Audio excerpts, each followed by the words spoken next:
Tim Graham and Friends is brought to you by CTBK, CPAs and business consultants. CTBK is a leading accounting firm with a growing team of accountants and business consultants with roots in Amherst, New York.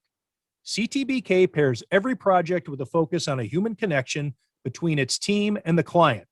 For assurance, accounting, taxes, litigation support, and advice on mergers and acquisitions, CTBK is available and ready to solve any issue your business faces.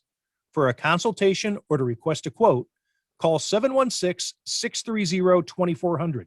Again, that's 716-630-2400. CTBK, over a quarter century of proven accounting and business excellence for Western New York and beyond. We're joined on this edition of Tim Graham and Friends, brought to you by CTBK, by Sabres reporter for The Athletic, John Vogl, joining our usual cadre of Matthew Fairburn of The Athletic. He covers the Bills, and Jonah Bronstein of Bronstein United. We have a lot to talk about, John. We have Jack Eichel's neck. Is he going to continue to stick his neck out for the Sabres? Apparently not. The Sabres coaching search has been started. The draft lottery odds are out. Where do you want to start? We'll start with Jack, right? What tickles your ass with a feather? My wife. Get out of here. Yeah, we'll start with Jack. Why not? Do you want to start over? I don't care what. Awkward start to Tim Graham and Friends. You can start over then. I don't care. No. We're into it now. All right, Jack Eichel. We haven't had you on for a little bit, and really there's not a lot of news regarding Jack Eichel over the last few days. Your reporting there at The Athletic has been comprehensive and up to date, gotten us to where we are today. But it's the first time we've had you on the show. You know the nuance. You know all the actors in this play. How do you think this evolves over the course of the offseason? And how convinced are you that Jack Eichel has played his final game with the Buffalo Sabres? I'm pretty convinced he's played his last game with the Sabres. The next big step is end of May, early June. There's no exact date at the moment, but that's when the 12-week mark is up. Both Eichel's camp and the Sabres agreed to wait 12 weeks, give rest and rehab to the herniated disc in his neck, and then go from there. Where they differ wildly is the Sabres they're waiting to see what happens at the 12-week mark, and then they'll evaluate further. Jack Eichel wanted to schedule disc replacement surgery right at the 12-week mark because he and his camp have talked to multiple neurosurgeons who said that if it hadn't healed after 6 weeks, surgery was going to be the best option. So we're at about 10 weeks now. He's still not feeling better. So he wanted to preemptively schedule this surgery, be ready to go, because the recovery time is 2 to 3 months. If it takes 3 months and he gets it done in early June, then he's back in time for September training camp. If he has to wait for the Sabres to decide that it's okay, it might be July by then, who knows? And then he might miss the start of the season, which he doesn't want to do after missing most of this season. So that's where the big discrepancy between the team and the Eichel camp is at the moment. What's your general take? Oh, go ahead, Matthew. How are you understanding the amount of opinions Jack Eichel has gotten on this? Because I think there's been a little bit of, I don't know if it's misunderstanding or what, but I know he's allowed to get a second opinion under the CBA. But does that have to be a league-approved second opinion? They do have a list of doctors that you can get a second opinion from that the team will pay for. Then I think if you go off that list, then it's on your own dime, I believe is how it works. But his second opinion that he got was in Colorado, and that second opinion doctor agreed with the 12-week rest period.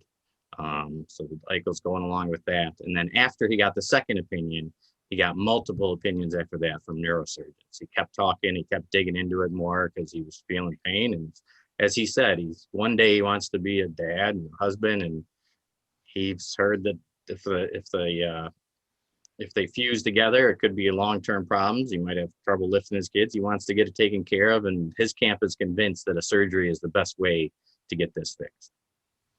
So yeah, but he's gotten multiple opinions after that second opinion. How do you chalk up this discrepancy, John, when you factor in the sentiment that Jack Eichel probably wants out? And obviously there are different medical opinions, but these are stark differences. So I guess how do you reconcile those two aspects of Jack Eichel's future? And how, I guess if it's a Venn diagram, how much are they overlapping? Yeah, I mean, there's definitely, it's a convenient, well, convenience not the right word, but it's an out for him. It gives them an out to say, hey, we're not agreeing on anything. Let's part ways. But if he was healthy, I still think they'd be eager to part ways if he was the Eichel camp. This is 7 years now. He wasn't happy last year. This year, he was more embarrassed from what I was told by a few people who would know, just in the fact that can't hide from the fact he had 2 goals. I mean, this is a guy who's always scored in his career. He got 2 goals, so he didn't help the Sabres either, and he admitted that. But he also doesn't see much hope. They got an interim coach. They got a rookie GM. I think he's seeing all his draft mate peers have playoff success. His friends are winning cups. He doesn't see that path here, I don't think. How would you, I know it's fresh on your mind with this all drought draft you and Tim did, but it seems like since I've been here, there's been, in about 7 years, there's been like 9 different times people have said this is rock bottom. The Sabres have hit rock bottom. Where does this, for as long as you've been covering the Sabres, where does this Jack Eichel fiasco rank on the rock bottom power rankings or Mount Rushmore? I think the feeling was still worse when Ralph Kruger was the coach, because in late February, early March, I don't think it's ever been as bad as it was. I mean, they had a guy who was just awful at his job. Nobody was performing. Everyone was miserable. I think there's enough people out there that would be okay with moving on from Jack. I mean, there's just been no results. As Tim mentioned in our draft, it's not all his fault. I mean, he's put up some numbers, but the fact is, this guy was supposed to come in and help him win, and it hasn't happened yet. There's a lot of factors to that, but I think from what I've seen and heard, there's people who, if they get the right deal, they're fine with Jack moving on. I don't think he's ingrained himself in the community as much as other stars have. He still does charitable work. He has people come down, well, before this season, people come visit after every game. He has a suite that he donates. He makes donations, but he's not in the way that, say, Ryan Miller and Pat LaFontaine were. You can see them in the hospital almost every day. They were always out there. They were doing things for the community. And Jack, while he puts his money out there and he donates things and says hi to people at the game, I don't think he's invested in the community as much as some other stars have been. How does Jack's injury and the flat tax salary cap and things like that affect his current value and the ability of the Sabres to make a deal that they like right now? If I were a team, I'd be worried about trading for a guy who's got a serious neck injury for sure. Both the people who suggest, both the doctors who suggest the rest and the doctors who suggest the surgery, both think this is going to be fine. He'll be fine by the next season. You don't know. There's a Sabres prospect named Aaron Huglin. He had a bulging disc in his back, which was a little lower. That put him out for 20 months. He's finally back. He's committed to Minnesota now, but this is something that could linger. And if I'm team acquiring a guy, I'm picking the ante for 5 years and $50 million. I want to make sure he's healthy, and if he's not, I'm going to give a little less. So I think it does affect his trade value, which is why this next step in a couple of weeks here is big. Whether they decide rest or surgery, that's going to really help teams get a gauge on where he stands and what they should offer. Who has the leverage here? Because there are so many different ways. If this were a scale, you could throw a bunch of things on either side of the scale. But when it settles, who has more leverage right now? In what, in just his health, or in regard to Jack Eichel's future? I guess, the Sabres in a decision as to whether to keep him or trade him. Right now, I think the Sabres, just in the fact that his no trade clause doesn't kick in, or no movement clause, sorry, doesn't kick in for another 13 months now, 14 months. So they can send him anywhere. They can field offers for anything. And what's he going to do? Not come back next year? It's not like there's a holdout situation. He's got a contract. He's got to show up. So ideally, if they're going to separate, they want to do it before the season starts. But it's not like he's going to turn down $10 million and so he's got to come. So at the moment, I think the Sabres have the upper hand, I'd say, but they also have to move. They can't risk bringing a miserable captain back. Right. And it goes to what we were just talking about regarding his uncertain future. So, yeah, the Sabres might have leverage in terms of, they can force Jack Eichel to come back. But is it time to get assets for something that you are uncertain about? So, you could force him to come back and have, but what do you got? Yeah. What are you forcing to come back? Just because he's a $10 million a year salary doesn't mean he's a $10 million player next season. I think the thing that the Sabres are thinking is if he comes back, they're not making the playoffs anyway, because they won't have, they're going to have to get a major package for all these guys, first of all, in order to become a playoff team. So if they keep Reinhart, if they keep Eichel, if they keep Ristolainen, they don't have a playoff team next year. They don't have enough money to add some more impact players. They don't even have a goalie signed for next season, for goodness sake. So they, thinking back to that rock bottom part, maybe we're there. I mean, they've already tied the NHL record with 10 straight playoff misses, and it's going to be a lot of work in order to avoid 11.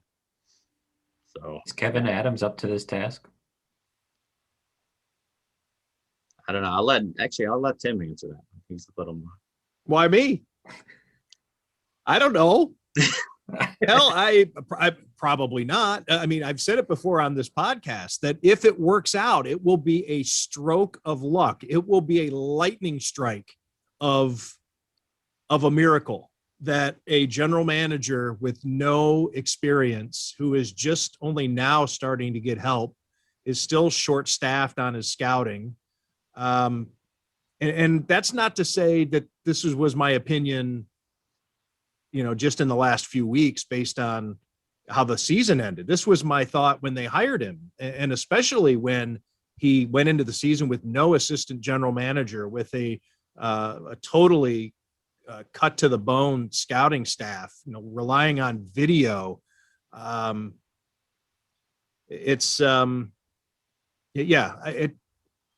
It will be one of the greatest stories in hockey history if the Sabres can somehow manage to figure this out. And it's going to have to happen. I mean, because, you could say, well, 10 years from now, if he's still in the role for some reason, well, there's going to be, maybe they can salvage a couple of seasons together after, but we're talking, what do you got to do to be successful as a general manager, within 3, 4, 5 years. Okay. Let's be generous and say 5 years. If they can turn the Sabres not just into a playoff team, but one that can win around in the playoffs, I think it's a miracle.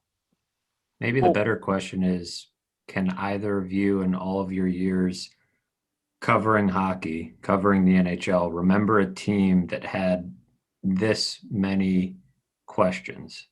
I mean, we're talking about the captain wanting out, 2 other significant players, maybe not the 2 best players, but Ristolainen and Reinhart, 2 of the top, 5 best players on the team, also not opposed to getting out. No goalie under contract, as John mentioned here. And, I mean, the GM question of a guy who's never done this before. And part of the reason we had John on, they don't have a coach either. They're still trying to figure out what's going on with the coach. I mean, can either of you remember a franchise that had all of that at once and, pulled out of it within, I think the 5-year timetable might be the most realistic, unless, like you said, Tim, they get a real stroke of luck make all the right trade, win every single trade they make if they trade all these guys, and somehow get the right coach. It's kind of like me putting together a golf betting card. It's a $2 parlay to win $1,000. They're not all probably going to hit. And it's not an all or nothing proposition, but it's a lot of balls to juggle in the air at the same time. When you put it like that, like I'm thinking, even a guy like Lou Lamoriello, if he's stepping in, he's got to hire a coach, trade a captain, get some other players. It's a heavy lift for a guy who's done it before or done some of those things before. Kevin walking into the first situation with a lot of these is tough because he hired a minor league coach last off season, but we can't really tell if Seth Appert did any good with the Amerks. They only played 3 teams. The Sabres were on their 6th string goalie. The Amerks were on the organization's 8th string goalie because they're signing guys off the street. So you can't tell how he is as a coach. So you can't really say if Kevin Adams knows how to find the right coach even, let alone players for that coach. So yeah, I can't remember a time when there's this many things at once that someone has to do. I can't say for sure, but the Islanders pop into my head. But I'd have to go back and look. I mean, when Garth Snow, that was like, where Garth Snow is going to be a general manager. I mean, that was strange. And given Rick DiPietro a 53-year contract or whatever they gave him, and all kinds of craziness was going on in Long Island. But even then, I mean, they made the playoffs. They ended up hiring Ted Nolan and getting to the playoffs a couple of years in a row. And yeah, they've been competitive after suffering through the Mike Milbury era of giving away all their best players. But, it was referenced earlier in the podcast, the project that John Vogl and I did for The Athletic. We did an all drought draft. We tried to come up with the best team symbolic of the drought. So wasn't necessarily the best team or the worst team, just the most symbolic. And I was struck in doing my research, and I think I got most of these players, of players who were just so miserable that they didn't even give a fuck anymore. They wanted out, even if it meant leaving hockey, even if it meant giving up tens of millions of dollars, just like, get me out of Buffalo.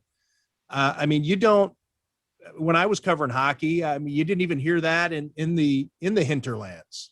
You didn't hear that in Atlanta. Or, I mean, I'm trying to think of what the absolute worst teams were back at that time. You don't hear that in Florida. Obviously, you got a weather situation, but, think of all the worst teams in hockey. You never hear people just saying, you know what, I'm just not going to show up. I'm just not going to report. I'm just going to quit. The Bills actually had some of that, Dree Archer. People still don't know whatever happened to Dree Archer. They acquired him, and he's just like, nah, I'm good. The Bills went through that with the Tom Cousineau and Jim Kelly and Joe Cribbs and everybody. You know what? Thank God this USFL showed up. I'm just going to go do that. But yeah, guys just leaving for Europe. No, I'm just not. I just don't want to be an NHLer if it means being a Buffalo Sabre. I mean, that's a hell of a statement. Anyway. It is. Multiple guys have done it too. I mean, I had 3 guys on my team.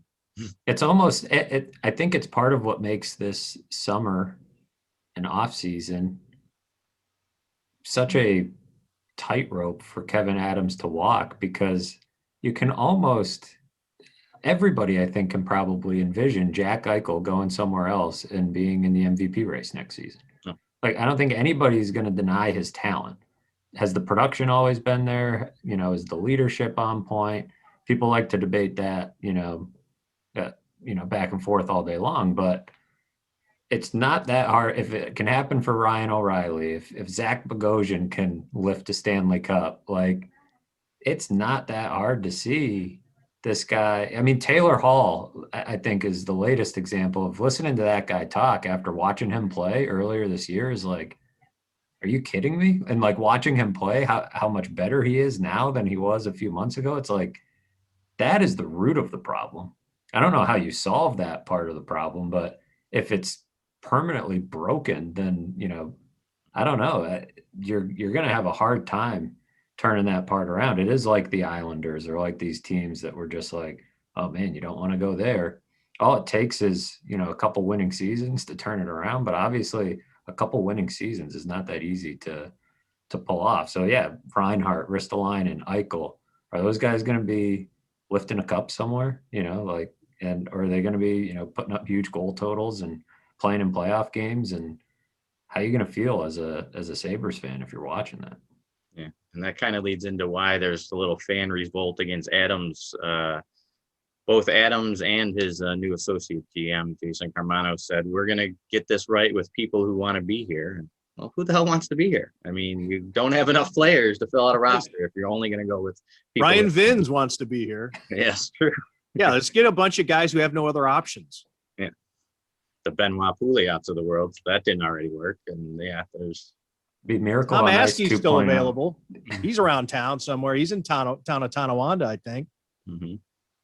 Yeah. So yeah, so to hear him say like that's kind of their laying the groundwork. Well, these guys didn't want to be here. That's why we moved them out. But part of it is you can't blame them for not wanting to be here. There's so much chaos. Yeah, the root cause is building a place that players want to be. And as Tim mentioned, they don't have, it's not Florida, they don't have the built-in, the Panthers could get a guy to come there, on that alone.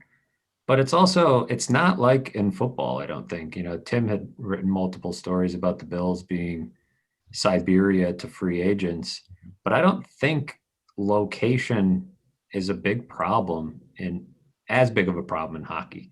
Like these guys, a lot of them from Canada, Ontario, it's not too far from home. It's not, it is still generally considered a good hockey city, but it has clearly developed a reputation as an organization where players come to be the worst version of themselves. And that is probably scary if you're a player, and especially one who, if you're on one of these teams that's in the Jack Eichel sweepstakes and you don't have a no movement clause, you're probably wondering, geez, like, am I going to end up there? And I don't think it has anything to do with the city, the market, anything like that. It's everything that's happening inside those walls downtown. Yep.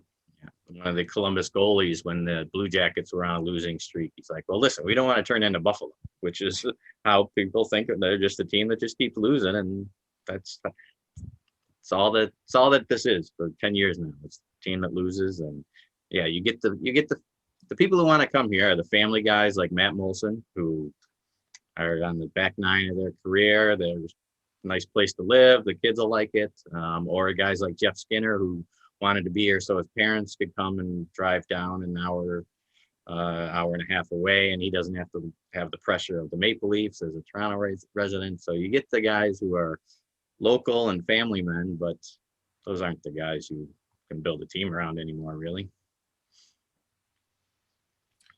John, what do you think happens with the coaching search? It seems with maybe a month left in the season, the public sentiment was bring Don Granato back, and that still may be the case. But as the season kind of trickled towards the finish line, and I think people got enough of the initial spark of Don Granato, and now people are thinking, well, maybe let's see what's out there, which is what Kevin Adams seems to be doing, at least on the surface. Do you think it's a legitimate open search? How much is it Don Granato's job to lose? I think it's 50-50 for Don. A lot of it is if they're going to move Jack, Sam, and Ristolainen and bring in younger players, I think Granato's the guy to keep. He's already proven he can make Casey Middlestat and Tage Thompson and all these younger guys better. So if you're going to add more younger guys to your team, then yeah, keep Don Granato.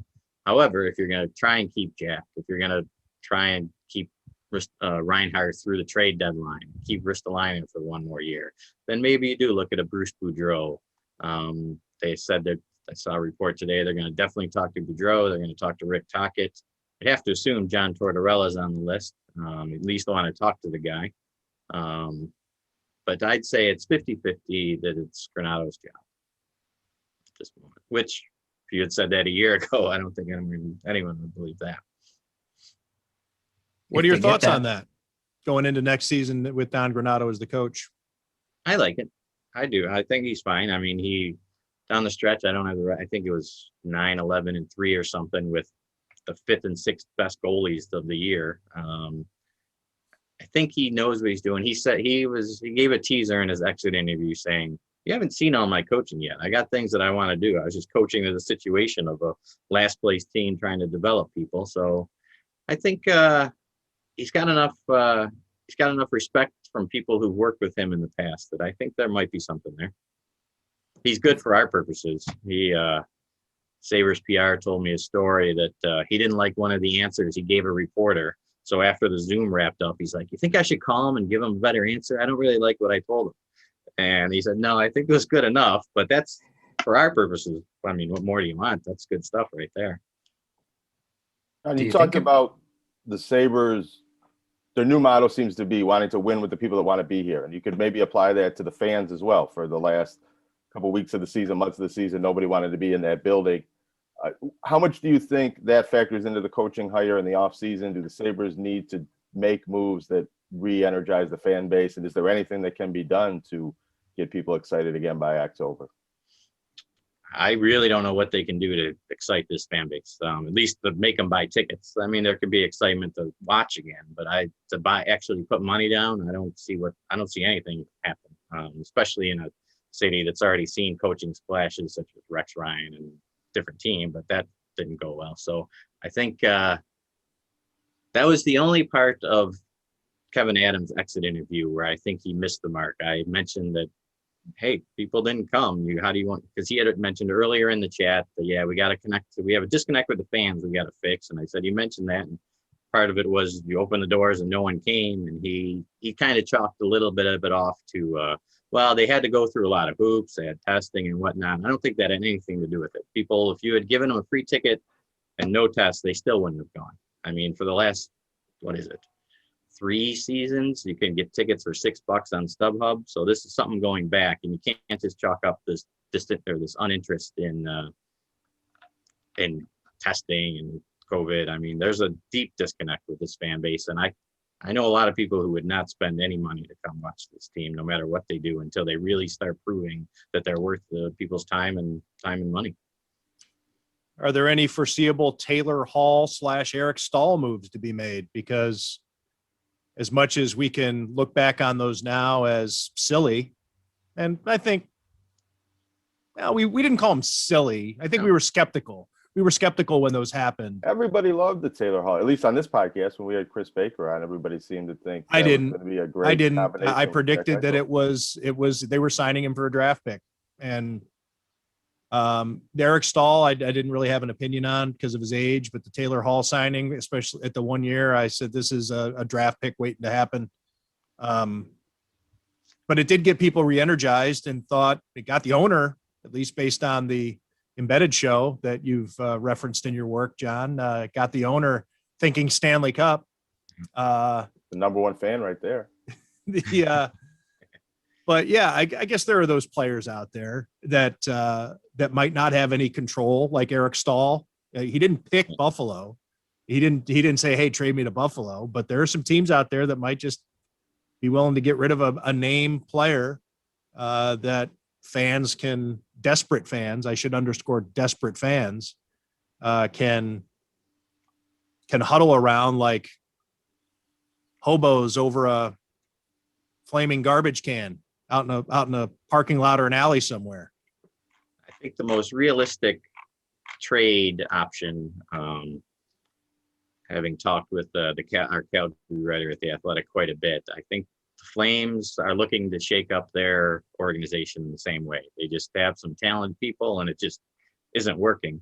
And they're convinced Matthew Tkachuk for Jack Eichel could be the base of a nice trade. I think fans would embrace that. I think Matthew Tkachuk's kind of I know we make jokes about the blue collar grit stuff, but he's that and a scorer. I mean, the guy scored 34 goals, got 220 plus seasons, and he hits people, which people around here like. Then I'm looking at the free agent list, and you'd have a hard time thinking some of these guys would even have Buffalo on their long list, not on the short list. Gabrielle Landeskog. How many of these players would have Buffalo on their 25-team list? Right. Gabrielle Landeskog with the Avalanche, I wouldn't see him coming. Alexander Ovechkin, no. Taylor Hall, hey, there he is again. Ryan Nugent Hopkins. Any Canisius graduates? So yeah, so there's no free agents they could bring in that would get people saying, "Oh, all right, let's go buy a ticket." So yeah, anything they do to revamp this team has to be with these trades of Eichel and Reinhart and maybe Ristolainen. Although after writing about a Ristolainen trade for 5 years now, I don't think I'll ever actually see it happen. You never thought you were going to cover another coach other than Lindy Ruff, and now look at you. Yeah, that's true. Things change around here. Yeah, when they change, they change a lot. Yeah, that was 11 years of Lindy, and then a lot of guys since then. Holy cow. What else you want to talk about, John? Our Are team. you looking forward to this summer? I'm very much looking forward to this summer. I got some Blue Jays tickets. So Oh yeah. Yeah. Let's talk about that, because we're doing a family trip and we're going to take in some baseball games. I have Dodger Stadium on my bucket list. I turned 50 this summer, so I think we're going to maybe splurge and go out west and do some stuff. And all the time I was living out west, I would be in LA and the Dodgers were just out of town or something would come up. I think there was a playoff game we tried to get into when the Bills were out there, Matthew, I think a few years ago, but it didn't. Turns out they were in the other town. The series was in the opposite area. Anyways, so long wind up. I think I'm spending less money on my trip to go see a Dodgers game than you did to get tickets in Buffalo. What did you end up with? That's possible. We got 2 tickets to opening day, June 1st, even though it's not opening day. We got 4 tickets to the first Yankee game and 4 tickets to the second Yankee game.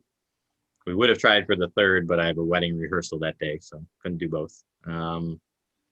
But yeah, excited. My wife's a big Yankee fan. One game we're going with some friends. The other games we're taking our kids, Ty and Mario, who are also Yankee fans. So that should be fun. What'd those run you? The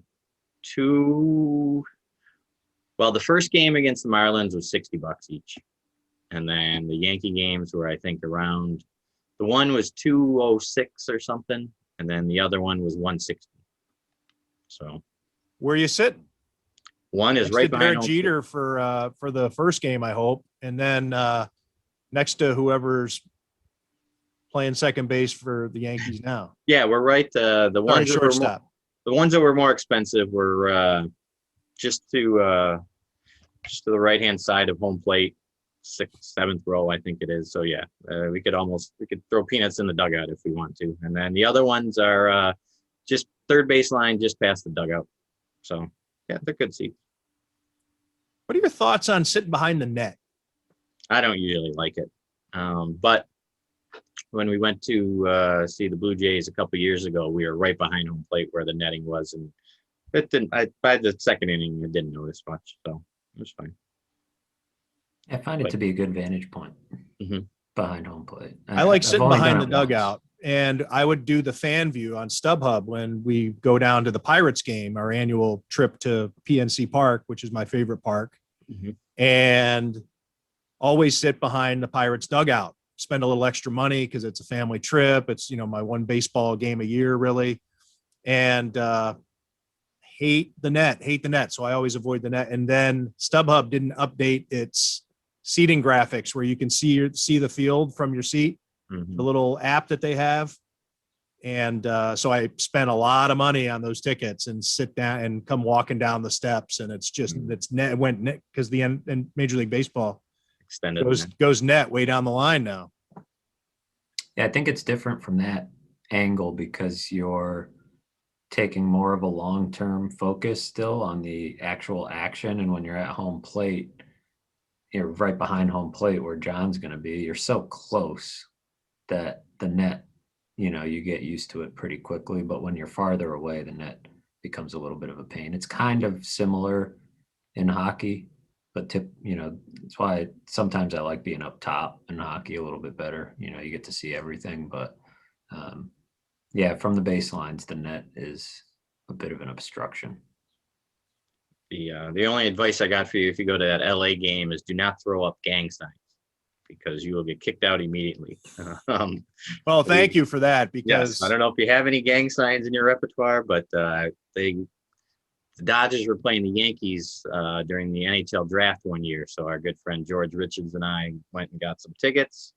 And there was a guy cheering, and then all of a sudden he did a few things with his hands, and security came down and kicked him out right away. was the someone cheering George Richards? No, we stuck around long enough and just had no, we didn't have any rooting interest in that game. Because I didn't like the Yankees back then, because it's not that I like them now, but and as a San Francisco Giants fan, I sure wasn't rooting for the Dodgers. So we just went for some beer and Dodger dogs, hung out. But yeah, so don't throw up the games. The Oakland A's are looking for a new home.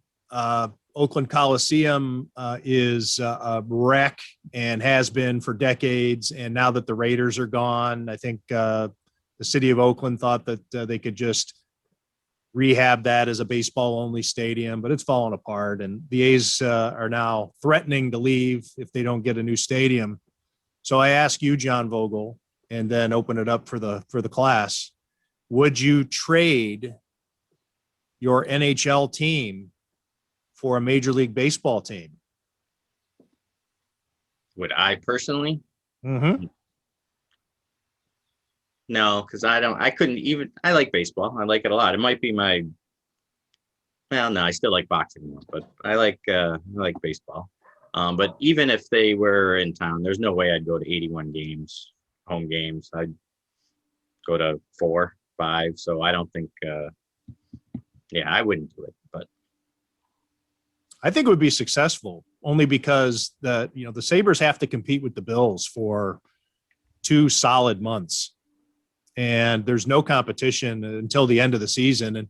And fans generally are out of, they stop paying attention unless you're a playoff team anyway. But if there were playoff team, then I think that momentum would carry right into October for a baseball team. But I think Buffalo's a pretty strong baseball town, as they've proven with their support of the Bisons. Those numbers are inflated, I think borderline fictitious with whatever the Bisons have talked about their attendance. But April's tough though. It's cold. Yeah, we just got nice weather like a week ago. So baseball here. Well, I mean, I'd say for John, there's teams in Cleveland and Toronto and Pittsburgh, and they all have to deal with it. Toronto's indoors. I mean, so you'd have to build, I guess, a stadium with a retractable roof. Put the football team and the baseball team in there, maybe. It depends. I think the answer for a lot of people would probably depend. Are the Pagulas buying the baseball team? Is that how it's working? Because people might be a little hesitant. I feel like for John, he would have to trade at best, covering hockey for baseball, right? Like I would it's not never and I don't think anybody wants to do that. So I would do that. John would be joining us on the Bills beat. You'd rather, you'd get more games. Right? Right? I thought about it. Tim answered the question. My first thought was, well, I really don't care as a fan. But then I'm thinking, work-wise, it's twice as many home games to cover. So the way I work, that's a lot more money.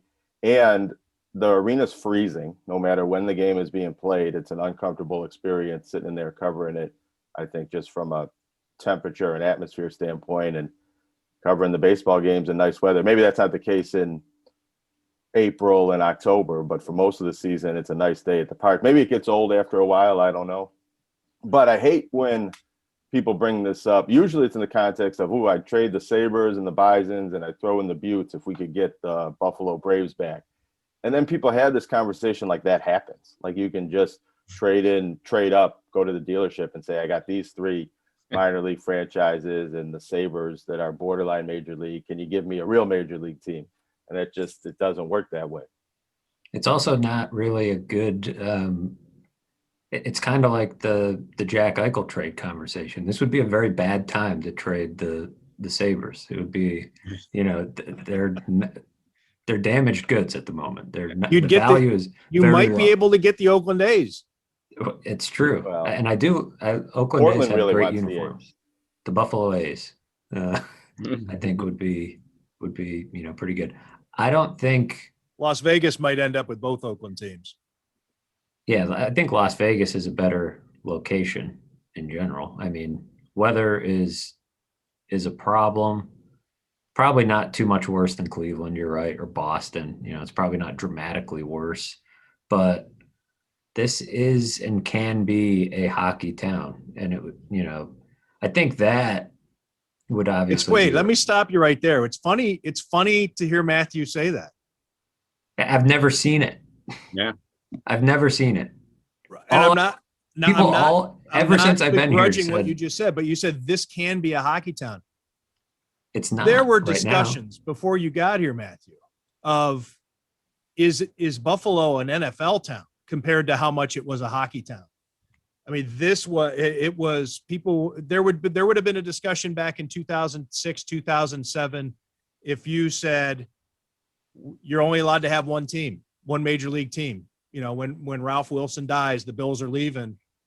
I would be fascinated to see what the breakdown would be of people saying, fine, just let me have, I love, because that's, how into the town, or that's how into the Sabres Buffalo was. And to hear Matthew say that, it's probably like when I was growing up with the Indians and wondering if Cleveland was a baseball town, because once the Indians got good in the 90s, it was proof that Cleveland is a baseball town more than it is a football town, which a lot of people would be stunned to hear. But and maybe it goes back to our conversation with Tim Bontemps just a few days ago, talking about the Knicks really being the team that carries the day in New York sports more than any others. Anyways, and Matthew is not wrong in saying that. That's his observation. It's been 10 years. It goes to this drought. I didn't get here that yesterday. We just did. You didn't get to experience any of that. Yeah, I didn't. It's not as if I just got here. I mean, right. I'm not a lifer, but it's been hockey 7 years. You followed hockey before you got here, so you get it. You know this town. You know the pulse of the fan. It was part of what was exciting about moving here, and not that I didn't have. Options. It wasn't like I was picked a place on the. It was like, all right, I've got a job, so I'm going to move there. But the Buffalo News was selling coins of Sabres players that were sold out. It was a madhouse to get these coins, a set of coins that you got at Wilson Farms. That doesn't even exist anymore. That's how long ago the Sabres were good. Everything, just more, give us more. Yeah, there was a weekly poster on the back page of the sports section of somebody. Yeah. And I think the Bills are only just now getting to what those Sabres were to this town. I think we obviously saw it. Obviously, it was matched and maybe even surpassed this past season with, but it was. It's why I don't buy into. That just tripped me when you said that, Matthew. You're right. I mean, that was just kind of like a revelatory moment. It feels like that sport is so much more a part of the fabric of this community than baseball or basketball would be. Maybe I'm wrong. Maybe I'm not tapped into the basketball scene here, but baseball is kind of splintered fan bases.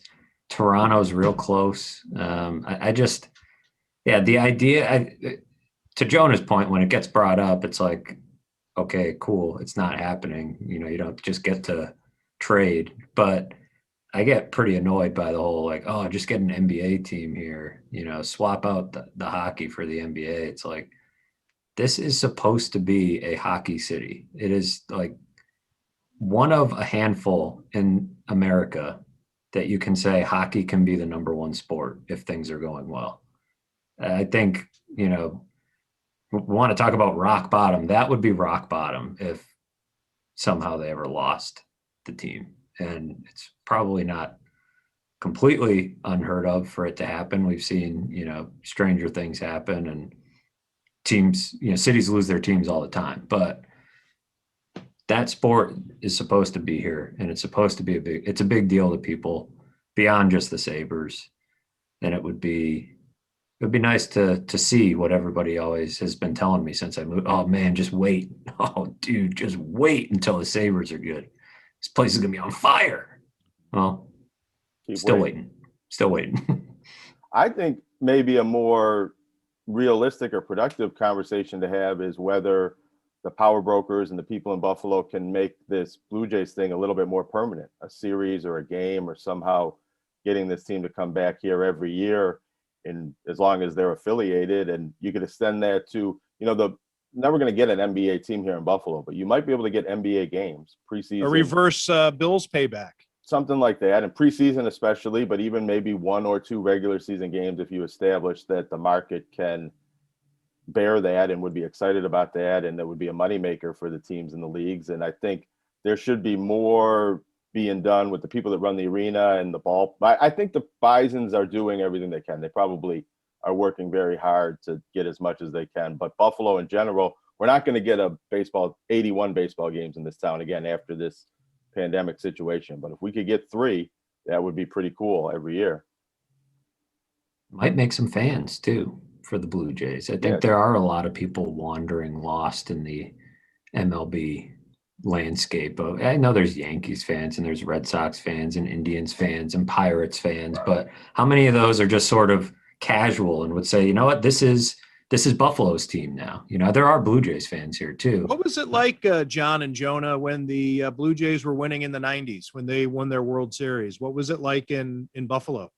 I think people were a little bit excited, but the fan base has always been splintered between, there's a lot of Yankees fans, and then Cleveland was the affiliate for a long time, so there were Indians fans and Pirates fans.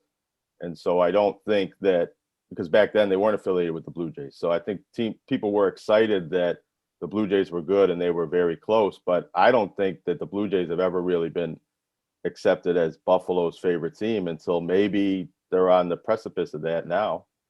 Yeah, I think there was more excitement for the Indians World Series that you previously mentioned than it was for the Blue Jays ones, just because they were the affiliate for so long and people knew those players rather than Joe Carter and whatnot. Yeah, it'll be. I don't know that I'm going to get to any of those games. Those prices scared me off, but I'm investing in plenty of baseball elsewhere this summer. Nothing against Salem Field. It would be a pretty cool place. I mean, so intimate to be able to watch a game too. A game that counts. It's not like you're going down to a small spring training stadium and watching guys with jersey numbers in the 70s going in a split squad game. This is a game that counts in the standings. There'll be all-stars and Cy Young winners and future Hall of Famers on the field, and rookie stars and all the whole thing. So live baseball is the best too, right? I feel like of the sports to observe as a fan, especially as a casual fan, you just show up on a nice day, assuming the weather's nice. I mean, that's my get some beers and hot dogs. Sit there with a few beers, and you let them roll up a little. The beers, the plastic cups start stacking a little bit, and you're spending way too much money, but you don't care. You're outside. You're at a ball game, enjoying yourself. It's tough to beat. We just only get a couple of months where it would be the sweet spot weather-wise here in Buffalo, which is why I think people that long for what Buffalo doesn't have, if they could only get an MLB team or if they could only get an NBA team, I think more what Joan is talking about, I think minor league baseball is sort of the perfect speed for this town. Going down to a Bison's game is a good time. It's not Major League Baseball, but it's also not Major League Baseball prices. So you get in the door, you get 80% of that experience sitting outside, watching the beer cup stack up, watching a baseball game. You're not watching the best players in the world. You can take your kids and not have to worry about school the next morning. You can stay up late. You just think of that mood after a hockey game or an NBA game on a weeknight, and it's almost like some of those fans you see, it's like they're punching a time clock. It's like, all right, game's over, let's go. Got to beat the traffic. Got to get home. You don't have I don't know. Maybe I'm getting a little philosophic about it. I do like my baseball. We went to a lot more Bruins games growing up than Sox games. Went to a fair amount of Sox games, but you're right. The Bruins weeknight feeling, especially being about a 45-minute to an hour drive from Boston with the traffic, game day traffic, was it's great as a kid because you're like, man, I am am flirting with danger here. I am out past midnight, but I'm sure my dad was not, was probably stressed out about getting me home, making sure I wasn't missing school and stuff. Well, the Well, John Buffalo Vogl- fans. Oh. I was going to say Buffalo fans want to be connected to the big time in any way they can, as much as they can. So when Vladdy Guerrero Jr. is playing in Buffalo, that was a big draw. And Steven Strasburg filled that place. There were people hanging off the railings to watch him pitch when he came here 10 years ago. So I think if they can continue, I don't know how the Blue Jays are going to be prospect development wise for the next few years, but if they can continue to have future stars coming through here and playing every year, and then maybe for one series or one homestand a year, they come back as major league players and you get to see how they look against major league pitching, and they're all grown up now. I think that would be a really cool situation for Buffalo baseball fans. I think they should try it with the hockey team. Yeah, bring try a to major get- league hockey team. Yeah. For 3 games. Try to get connected to the big time in the hockey world, bring some future stars onto that hockey team, because you're right. Buffalo loves being connected to the big time, and then the big time's right there. That's a professional hockey team in the strict sense of the word. But if they start acting like one, maybe Look out. yeah, maybe people will want to be hanging off the rafters at KeyBank Center. I don't know. And there's all sorts of ways. You could go on for a whole show on, I think, basketball ways you could do this. And there just doesn't seem to be, with the arena, somebody trying to, they're barely paying attention to the Sabres now, I guess. So maybe it's too much to ask that they can book other events or figure out other tenants and other reasons to make people excited about Buffalo sports that the Sabres can't, get everybody hired again. I don't know. But That's why I was when I read through the drought team, I thought the biggest omission might have been, and I don't know how you shoehorn it in there, but I thought Terry Pagula probably should have been, maybe as a general manager. Some people would say he oversteps his bounds a little too much. I don't know, but I guess he sort of owns the whole thing as it is. It's sort of implied, but well, when they had a different owner, they went to the playoffs. that's sort of my thought. And there is some school of thought that he's a little bit too involved with the hockey team, and I don't know how concrete that observation is, but he seems to be pretty hands off with the football team and lets Bean and McDermott do their thing. But we saw that video and he was jonesing for Taylor Hall and didn't exactly work out. So I don't know. I think he's got a lot on his shoulders to pull them out of this too, because ownership, starts at the top a lot of the times. Another thing I think we need in this town is a professional women's tennis association match. Let's put that in the baseball stadium. People do get pretty That will excited not about be that. that'll be at the football stadium. Even Maybe a better. Not going to PGA give Tour that to event. some other venue. That's going to be at a That- Pagula venue. And a SummerSlam. Let's have a SummerSlam out there at the football stadium. Pretty good. Do they do that outside? They have sometimes. Mhm. It could happen. I'd like to talk to Vince McMahon about that, see if we can make that happen. Big table breaking fest in the end of August. Oh yeah. You have that connection? I think John Vogel's got to go. No, but you might be able to introduce me to somebody that can. John Yeah, Vogel's got a that's all. story to finish All before right, we go on okay. vacation. John, thanks for doing this. My pleasure. Thanks for breaking it all down for us. And my apologies for bringing up baseball, which kept us on a lot longer. That's fine. All good. Enjoy your vacation. Thanks, my friend. Maybe I'll see you during it. Thanks to John Vogl. Thanks to Jonah Bronstein. Thank you to Matthew Fairburn. And thank you for listening to Tim Graham and Friends, brought to you by CTBK. Tim Graham and Friends is brought to you by CTBK, CPAs and business consultants. CTBK is a leading accounting firm with a growing team of accountants and business consultants with roots in Amherst, New York. CTBK pairs every project with a focus on a human connection between its team and the client. For assurance, accounting, taxes, litigation support, and advice on mergers and acquisitions, CTBK is available and ready to solve any issue your business faces. For a consultation or to request a quote, call 716-630-2400. Again, that's 716-630-2400. CTBK, over a quarter century of proven accounting and business excellence for Western New York and beyond.